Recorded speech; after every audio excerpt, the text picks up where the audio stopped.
ಶ್ರೀ ವಿಶ್ವಾವಸುನಾಮ ಸಂವತ್ಸರ ಉತ್ತರಾಯಣ ಶಿಷ್ಯ ಋತು ಮಾಘ ಮಾಸ ಕೃಷ್ಣ ಪಕ್ಷವಾಗಿದೆ. ಈ ದಿವಸ ಮಂಗಳವಾರವಾಗಿರತಕ್ಕಂಥದ್ದು ದ್ವಿತೀಯ ತಿಥಿ ಮಖ ನಕ್ಷತ್ರ. ಈ ದಿವಸ ಮಂಗಳವಾರವಾಗಿದೆ. ಈ ದಿವಸ ಒಂದು ಗ್ರಹ ಪರಿವರ್ತನೆಯನ್ನು ಕಾಣ್ತೀವಿ. ಬುಧ ಗ್ರಹ ಇಷ್ಟು ದಿವಸ ಮಕರ ರಾಶಿಯಲ್ಲಿದ್ದ ಆ ಬುಧ ಈಗ ಕುಂಭರಾಶಿಯನ್ನು ಪ್ರವೇಶ ಮಾಡ್ತಾನೆ.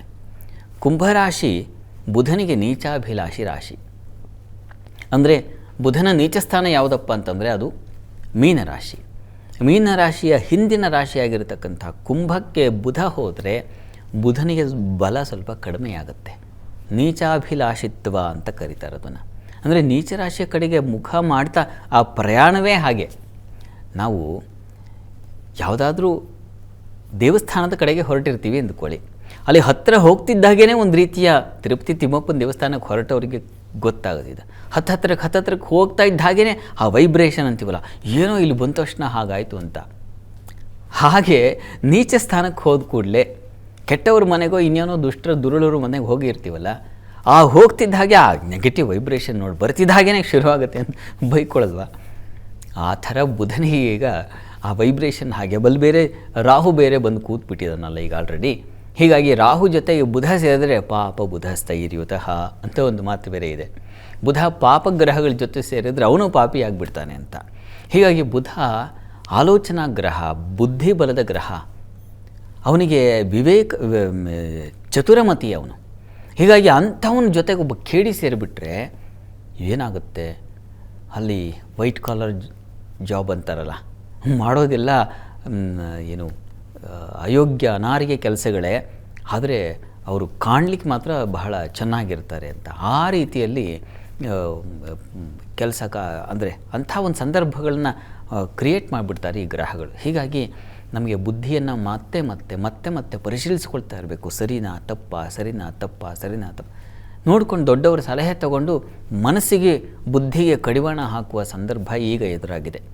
ಬುಧನ ಪರಿವರ್ತನೆ ಅಂತಕ್ಕಂಥದ್ದು ಪರಕಾರ್ಯ, ಬೇರೆಯವ್ರ ಕಾರ್ಯಗಳು ಮಾಡ್ತಕ್ಕಂಥ ಸಂದರ್ಭದಲ್ಲೂ ಯಾರೋ ಏನೋ ಹೇಳಿದ್ದಾರೆ ತಪ್ಪು, ಆದರೆ ಒತ್ತಡಕ್ಕೆ ಬಿದ್ದು ಮಾಡಬೇಕಾದ ಪರಿಸ್ಥಿತಿ ಬರುತ್ತೆ, ಅಥವಾ ನಿಮ್ಮ ಬುದ್ಧಿಯೇ ಹಾಗೆ ಕೇಳೋ ಹಾಗೆ ಮಾಡಿಬಿಡುತ್ತೆ.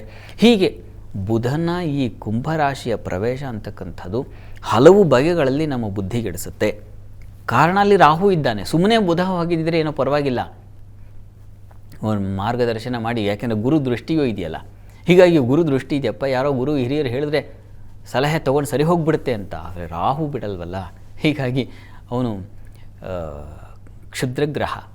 ಹೀಗಾಗಿ ರಾಹು ನೋಡಿ, ಎಲ್ಲ ಗ್ರಹಗಳಿಗೂ ಒಳಿತು ಕೆಡುಕು ಎರಡೂ ಇದೆ. ನಾವು ಪಾದರಕ್ಷೆ ಚಪ್ಪಲಿ ಅಂತ ಹೇಳಿಬಿಟ್ಟು ಅದಕ್ಕೆ ಕೆಡುಕು ಅಂತಲ್ಲ, ಅದು ಎಷ್ಟು ಕೋಮಲವಾದ ಕಾಲುಗಳನ್ನು ಕಾಪಾಡುತ್ತೆ. ಎಲ್ಲದಕ್ಕೆ ಅದರದೇ ಆದ ಬೆಲೆ ಇದೆ. ಆದರೆ ನಾವು ಅದನ್ನು ವಿನಿಯೋಗ ಮಾಡುವಲ್ಲಿ ನಾವು ಅದನ್ನು ಆ ಬುದ್ಧಿಯನ್ನು ಉಪಯೋಗಿಸ್ಬೇಕಾಗುತ್ತೆ. ಇದನ್ನು ಎಲ್ಲಿ ಪ್ರಯೋಗ ಮಾಡಬೇಕು, ಎಲ್ಲಿ ನೋಡಿ, ದುಷ್ಟರ ಸಂದರ್ಭದಲ್ಲಿ ದುಷ್ಟರನ್ನು ಮಟ್ಟ ಹಾಕಬೇಕಾಗಿದ್ದರೆ ದುಷ್ಟತನವೇ ಬೇಕಾಗತ್ತೆ. ಹೀಗಾಗಿ ಅವನು ಹೇಗೆ ಆಲೋಚಿಸ್ತಾನೋ, ಈ ಪೊಲೀಸ್ ಡಿಪಾರ್ಟ್ಮೆಂಟಲ್ಲಿ ಗಮನಿಸಿ, ಕಳ್ಳ ಯಾವ ದಾರಿ ಹಿಡಿತಾನೆ ಅಂತ ಪೊಲೀಸರಿಗೆ ಚೆನ್ನಾಗಿ ಗೊತ್ತಿರಬೇಕಂದ್ರೆ ಕಳ್ಳನ ದಾರಿಯಿಂದ ತಾನೆ ಅವರು ಹೋಗೋದು. ಆದರೆ ಅವರ ಮಾರ್ಗ ಹೋಗ್ತಾ ಇರೋ ದಾರಿ ಕಳ್ಳನನ್ನು ಹಿಡೀಲಿಕ್ಕೆ ಅನ್ನೋದು ಇದು ಬೇಕಾಗತ್ತೆ. ಈ ರೀತಿಯಲ್ಲಿ ನಮ್ಮ ಬುದ್ಧಿ ಮನಸ್ಸುಗಳು ವ್ಯತ್ಯಾಸ ಆಗಬಹುದು. ಬುದ್ಧಿ ಬಹಳ ಮುಖ್ಯವಾಗಿ, ಬುದ್ಧಿ ತಾತ್ಕಾಲಿಕ ಜ್ಞೇಯ ಅಂತ.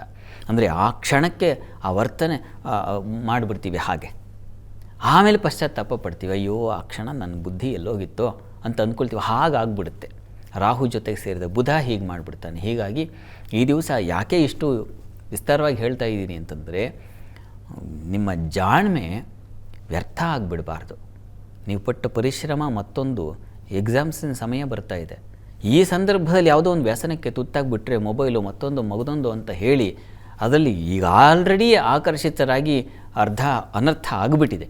ತಂದೆ ತಾಯಿಗಳಿಗೆ ಗೊತ್ತು ಅದರ ವ್ಯಥೆ ನೋವು ಏನು ಅಂತ. ಯಾಕಂದರೆ ಮಕ್ಕಳಿಗೆ ಆನಂದದಲ್ಲಿರುವಾಗ ಅದು ಯಾವುದೋ ಕೆಟ್ಟ ಆನಂದ ಪಡ್ತಾ ಇರುತ್ತೆ. ಅದರಿಂದ ಹೊರಗೆ ಬರಲಿಕ್ಕೆ ಬಿಡಿಸ್ಕೊಳ್ಳೋಕ್ಕಾಗದೇ ಇರೋಷ್ಟು, ಕಿತ್ಕೊಳ್ಳೋಕ್ಕಾಗದೇ ಇರೋಷ್ಟರ ಮಟ್ಟಿಗೆ ಸೇರ್ಕೊಂಡ್ಬಿಟ್ಟಿದೆ ಮನಸ್ಸು, ಬುದ್ಧಿ. ಈ ಸಂದರ್ಭದಲ್ಲಿ ಇನ್ಯಾವುದೋ ಒಂದು ಕೆಟ್ಟ ಸಹವಾಸ, ಅವರು ಇದನ್ನು ಡೌನ್ಲೋಡ್ ಮಾಡ್ಕೊಳ್ಳೋ, ಅದನ್ನು ಮಾಡೋ, ಇನ್ನು ಮತ್ತೊಂದು ಮಾಡೋ, ಮಗದೊಂದು ಮಾಡೋ ಅಂತಂದು ಡೌನೇ ಆಗಿಬಿಡ್ತೀವಿ ನಾವು. ಹೀಗಾಗಿ ಹಾಗಾಗದೇ ಇರಬೇಕು. ಅದಕ್ಕೆ ಎಚ್ಚರಿಕೆ ಬೇಕಾಗುತ್ತೆ. ಆ ಎಚ್ಚರಿಕೆ ತೊಗೋಬೇಕು, ಪೋಷಕರು ತೊಗೋಬೇಕು, ಮಕ್ಕಳು ವಿದ್ಯಾರ್ಥಿಗಳಿಗೆ ಹೊಸ್ತತ ತಮಗೆ ಬರಬೇಕು ಮೊದಲು. ಇನ್ನೊಬ್ಬರು ಹೇಳಿದ್ದು ಬಹಳ ಕಾಲ ಉಳಿಯೋಲ್ಲ. ನಾವೇ ಅರ್ಥ ಮಾಡ್ಕೋಬೇಕು. ಅದು ಯಾರಪ್ಪ ಅಂದರೆ ಯಾರು ಅಧ್ಯಯನ SSLC PUC ಹೈಯರ್ ಸ್ಟಡೀಸ್ ಮಾಡೋ ವಿದ್ಯಾರ್ಥಿಗಳೆಲ್ಲ ಏನು ಜಾಣ್ರಲ್ವಾ ನೀವೆಲ್ಲ, ಅಷ್ಟೆಲ್ಲ ದೊಡ್ಡ ದೊಡ್ಡ ಸಂಸ್ಥೆಗಳಲ್ಲಿ ಶಾಲೆಗಳಲ್ಲಿ ಓದಿಬಿಟ್ರೆ ಆಗಲ್ಲ. ಮನುಷ್ಯತ್ವ ವಿವೇಕತ್ವ ಅನ್ನೋದು ಬೇಕಾಗುತ್ತೆ. ನೀವು ಅಯ್ಯೋ ರಾಮಚಂದ್ರ ಇದರಿಂದ ಆಗ್ತಕ್ಕಂಥ ಪರಿಣಾಮ ಏನು, ಅಪ್ಪ ಅಮ್ಮಗಳಿಗೆ ಹೆಸರೇನಾಗುತ್ತೆ, ಬಂಧುಗಳ ಕಥೆ ಏನು, ನಿಮ್ಮ ಜೊತೆಗಿದ್ದಂಥ ಸ್ನೇಹಿತರು ಇವನಂಥ ಒಳ್ಳೆಯವನು, ಇವನು ಬುದ್ಧಿವಂತ, ಇವನ ಜೊತೆಗೆ ಸೇರಿದ್ರೆ ನಾನು ಬುದ್ಧಿವಂತ ಆಗ್ತೀನಿ ಅಂದ್ಕೊಂಡಿರ್ತಕ್ಕಂಥ ಪಕ್ಕದ ಸ್ನೇಹಿತನ ಕಥೆ ಏನು, ಇದನ್ನೆಲ್ಲ ಪರಿಶೀಲಿಸ್ಕೊಳ್ಳೋಷ್ಟು ವಿವೇಕ ಬೇಕಾಗುತ್ತೆ. ಹೀಗಾಗಿ ಬುಧನ ಸಂಚಾರ ಅಂತಕ್ಕಂಥದ್ದು ಇದು ಬರೀ ವಿದ್ಯಾರ್ಥಿ ಅಂತಲ್ಲ, ಎಲ್ಲ ಕಡೆ ಅನ್ವಯ ಆಗುತ್ತೆ. ನೀವು ಶಾಲೆಗಳಿಗೆ ಅನ್ವಯ ಮಾಡ್ಕೊಳ್ಳಿ, ನಿಮ್ಮ ಕೆಲಸ ವೃತ್ತಿ ಸ್ಥಳದಲ್ಲಿ ಅನ್ವಯ ಮಾಡ್ಕೊಳ್ಳಿ, ಇನ್ನೆಲ್ಲೋ ಸಂಘ ಸಂಸ್ಥೆ ಮತ್ತೊಂದು ದೇವಸ್ಥಾನ ಎಲ್ಲ ಕಡೆಗೂ ಅನ್ವಯ ಆಗುತ್ತೆ. ಕೆಟ್ಟವನು ಬಂದು ದೇವಸ್ಥಾನದಲ್ಲಿ ಸೇರ್ಕೊಂಡ್ಬಿಟ್ರೆ ಅದರಂಥ ಇನ್ನೇನು ಬೇಕು ಹೇಳಿ, ಬಂದು ಭಕ್ತಾದಿಗಳ ಕಥೆ ಏನು. ಹೀಗಾಗಿ ಎಲ್ಲದಕ್ಕೆ ಅನ್ವಯ ಮಾಡ್ಕೋಬೇಕಾಗತ್ತೆ ಇದನ್ನು. ಅಂತಹ ಬುಧ ರಾಹುವಿನ ಜೊತೆಗೆ ಸೇರಿದ್ರೂ ಅವನು ಒಳಿತನ್ನು ಉಂಟು ಮಾಡಲಿ. ಅದಕ್ಕಾಗಿ ನಾವು ಒಂದಷ್ಟು ಪರಿಹಾರ ಪೂಜೆ, ಮತ್ತೊಂದು ಬುಧನಿಗೆ ಮತ್ತು ರಾಹುವಿಗೆ ಅದು ವಿಷ್ಣು, ಹಾಸಿಗೆ ಮಲಗಿರ್ತಕ್ಕಂಥವನು ವಿಷ್ಣು ಪರಮಾತ್ಮ. ಹೀಗಾಗಿ ಅವನನ್ನೇ ಪ್ರಾರ್ಥನೆ ಮಾಡಬೇಕು. ಬುಧನಿಗೆ ವಿಷ್ಣು ದೇವತೆ, ಬುಧನನ್ನು ಆರಾಧನೆ, ಅವನ ಅನುಗ್ರಹ ಬೇಕು ಅಂದರೆ ವಿಷ್ಣುವನ್ನು ಪ್ರಾರ್ಥಿಸಬೇಕು. ರಾಹುವಿನ ಅನುಗ್ರಹ ಬೇಕು ಅಂತಂದರೆ ನಾವು ನಾಗ ಪ್ರಾರ್ಥನೆ ಮಾಡಬೇಕಂತೆ. ಹೀಗಾಗಿ ನಾಗ ವಿಷ್ಣು ಎರಡು ಎಲ್ಲಪ್ಪ ಇದ್ದಾರೆ ಅಂದರೆ ನಾವು ವೈಕುಂಠದಲ್ಲೇ ವಿಷ್ಣುವಿನ ಆ ಸನ್ನಿಧಾನದಲ್ಲಿ ಕಾಣ್ತೀವಿ. ಹೀಗಾಗಿ ವಿಷ್ಣು ಪ್ರಾರ್ಥನೆಯಿಂದ ಈ ಒಂದು ದುಷ್ಟಕೂಟ ಯಾವುದಿದೆ, ಹಾವಿನಿಂದ ಏನು ಬರುತ್ತೆ, ವಿಷವೇ ಬರುತ್ತೆ, ಅದು ವಿಷ ಅಲ್ವ, ಅದರಿಂದ ಪಾರಾಗಬೇಕು ಅಂತಂದರೆ ವಿಷ್ಣುವಿನ ಆರಾಧನೆ ಮಾಡಿಕೊಳ್ಬೇಕಾಗತ್ತೆ. ಎಲ್ಲರೂ ಹೆಸರು ಕಾಳು ಹಾಗೂ ಉದ್ದು ಇದನ್ನು ದಾನ ಮಾಡೋದ್ರಿಂದ ತುಂಬ ಅನುಕೂಲ ಆಗುತ್ತೆ. ಈ ದಿವಸ ತಪ್ಪದೆ ಇನ್ನು 1 ತಿಂಗಳ ಕಾಲ ಬುದ್ಧಿಯನ್ನು ಎಚ್ಚರವಾಗಿಟ್ಟುಕೊಳ್ಳಿ, ವಿಷ್ಣು ಪ್ರಾರ್ಥನೆ ಮಾಡಿಕೊಳ್ಳಿ.